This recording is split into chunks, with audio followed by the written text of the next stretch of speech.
Welcome back to another pen talk. Thanks for tuning in.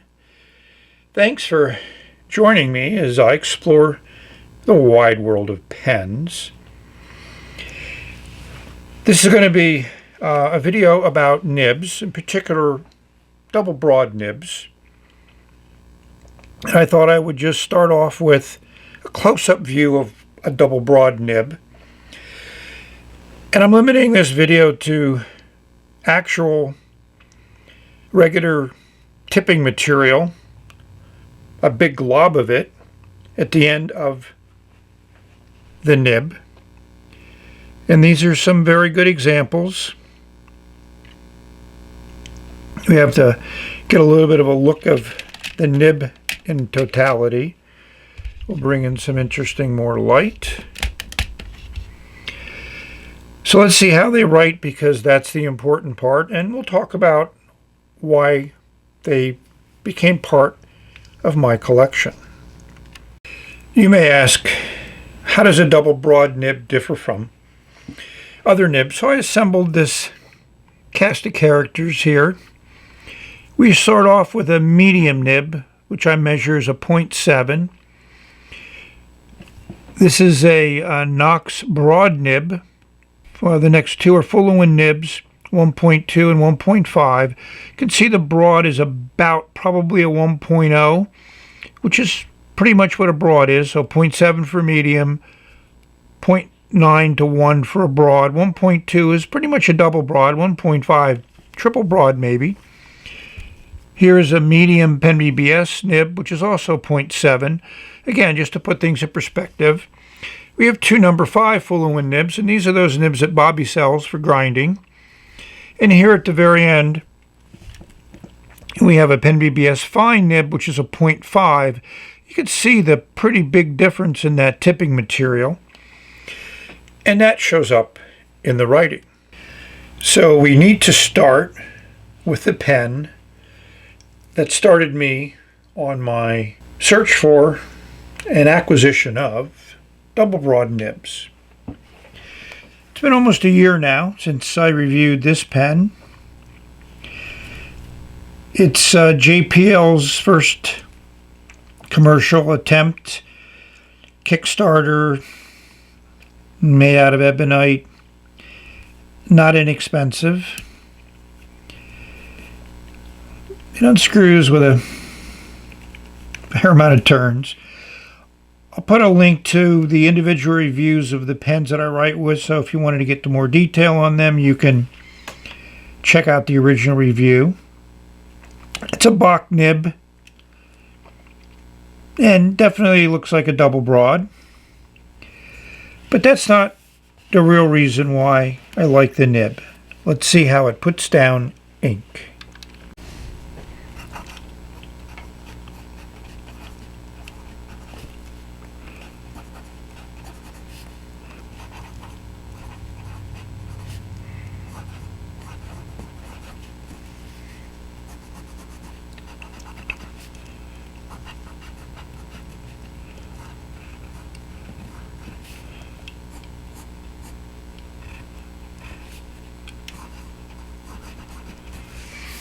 Hopefully you can see that this lays down a lot of ink, and with a little bit of pressure it spreads very, very nicely.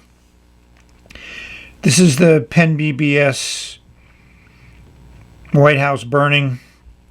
It has some nice glitter in it, and it works extremely well. It's the only ink I've used in this pen, which is unusual, but this nib is exceptional. I think Josh tuned it before he sent it. He wrote with it. You know, he put a lot of effort into this first attempt, but the quality and the workmanship is not quite up to par. I've heard he's gotten better with some of his other designs, and the price is certainly lowered, and he's gone to non-German nibs, so that saves some money, and that's good that he's evolved his pen making. So this started me on my journey Let's go to nib number 2.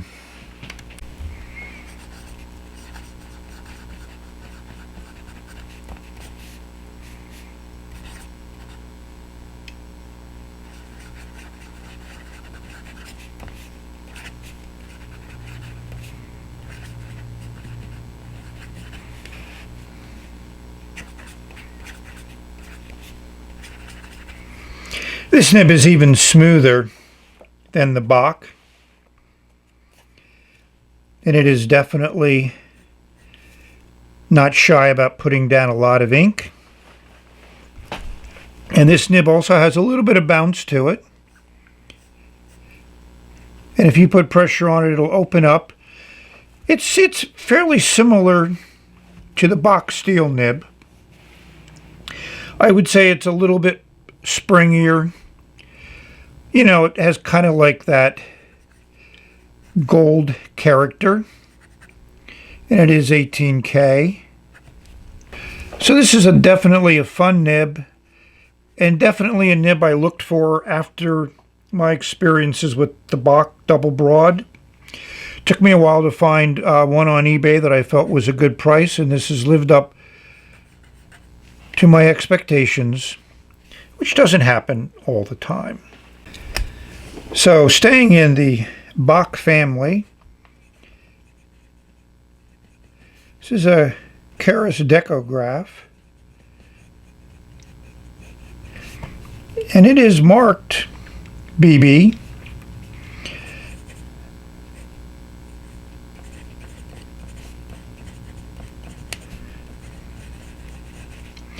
But it is not the same as the Bach Double Broad in the Artisan pen.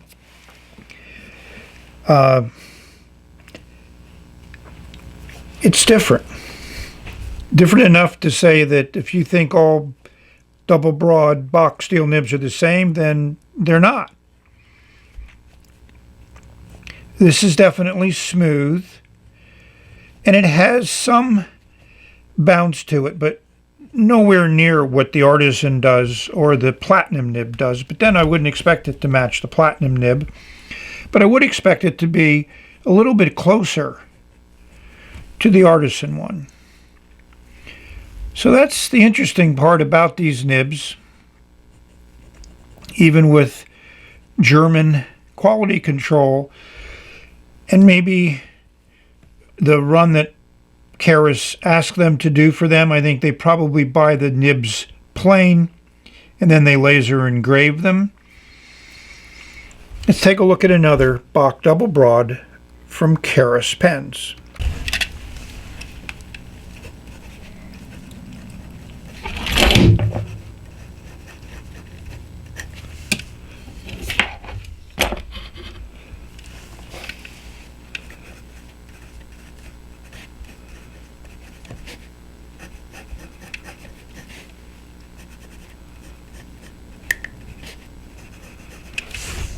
This writes similar to the Decograph, but I like it better.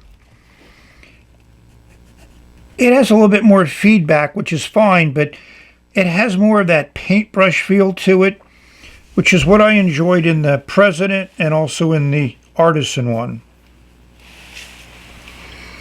And it's a subtle difference. I would be remiss to say that it is something everybody's going to engage with. I've written a lot with this pen, filled it up a number of times, and I love that Pen BBS glitter ink that's in this pen. Now we're going to look at one other pen. This is a Bach, which is considered a broad nib. It was one of the 5 that I showed in the beginning of the video, but this is a Ranga version of it.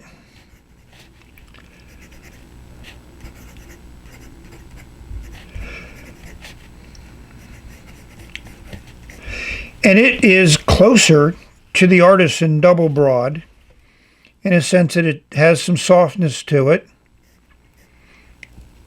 You can see how it opens up. It feels great on the paper. All of these nibs feel excellent, very, very smooth. But again, there is a lot of variation, but this is also that two-tone nib versus the all stainless steel look of the Keras nibs. And this requires a little bit of pressure to write, as you can see. If I don't put pressure on it, it doesn't put out ink. But I've really enjoyed this pen. You know, after the two Keras pens, I appreciate this one. So this is that 1.5 millimeter tipped full of wind nib that Bobby sells. And again, this wasn't meant to be written with as is, but it works. It's not as soft as the Bachs are, but it is very smooth. And I think it puts down a nice line. And for the price, it's a inexpensive way to get into a really broad nib with a lot of tipping on it. It's fun. This is on Rhodia paper. I normally write on Fabriano paper, so I should have, made this 2 columns or whatever, but it's a smoother paper than Fabriano, so that's probably why these nibs feel very smooth. Now we're going to finish up with this nib in the Starliner, another Keras pen. I do enjoy Keras pens, and these I bought at a show in DC many years ago. There's maybe a time that we say, remember when there used to be pen shows that people actually used to go to? So this is a great design, pop-off cap. And what we have here is a nib I haven't shown you, but it's a broad titanium number 5 nib. The nib was not inexpensive. I think it was $65, so I'm paying almost more for the nib than the pen cost, but as you know, some nibs are worth it.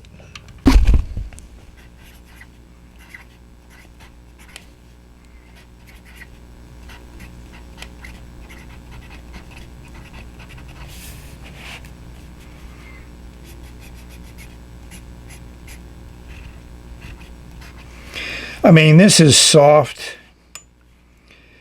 This is nice. This lays down a wet line. I really enjoy this nib. This is Pen BBS Tobacco. It's another glitter ink, and yes, I do love glitter inks, and especially in a nice, broad, soft, wet nib like this. This is a true pleasure to use. So this nib comes as close as you're going to get to the President nib without having a gold nib and without paying gold nib prices. And yes, the nib was not inexpensive, but nothing else is going to write like that. And that's what makes it a great pen from my perspective. Hopefully you can see how that glitter really comes through. I like it. You know, some people are into sheen and glimmer or whatever, but I'll take glitter any day. I do have some organic Studios ink that have a tremendous amount of shimmer to them, but I just find the Pen BBS glitter inks to just flow really well. I just enjoy using them. You know, I like the color that's underneath of the glitter, so that's the way it goes. So we're going to find another open spot on my pad. We're going to thank you for watching. Hopefully you found this interesting, and yes, you must keep the nib on the paper. Yeah, I've talked about exploring nibs, and this is one of my exploring nib videos. Well, it would be nice if you could just let me know if you found it useful, you enjoyed it. You know, I'm not an extra fine or fine nib person, but I did talk about the platinum versions of those nibs in a previous video. One of the things on my to-do list is maybe looking at all my Sailor pens and discussing those nibs, because I have a variety of nibs on those pens, but that's for another day. So I hope you're having great holidays, and I wish everyone a joyous new year, and Hope all of you are safe, healthy, and happy. And writing, great time to write. Glitter inks really look good in a holiday letter. So we reached the end of this video. You notice it started right up after talking for a while, and that's where this nib is also nice. All of these nibs stay fairly wet, and I like that. We're going to say bye until the next video. Ah, beautiful. Feels great on the paper, and it's a wet writer.